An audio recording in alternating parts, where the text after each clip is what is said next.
तो संविधानाला कारणीभूत आहे, त्याला तुम्ही संपवायला निघाले. पालकमंत्र्यांची फार मोठी चूक आहे मॅडम, माफी मागणार नाही, पण पालकमंत्र्यांची ही चूक पत्रात घ्यावी.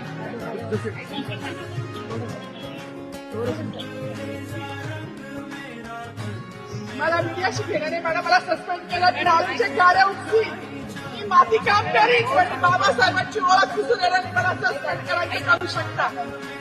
कारण बाबासाहेबाला संपवायचं काम करायचं नाही. 26 जानेवारी 15 ऑगस्टमध्ये मी नाही मागत. लोकशाही मॅडम, तुम्ही सुद्धा संविधानामुळे आहात, पालकमंत्री सुद्धा पालकमंत्री संविधानामुळे आहे. कोणताही जाती भेद नाही, सगळी समानता. बाबासाहेबांचं नाव आता तरी भाषणात केली, मग तरी भाषणात येईल.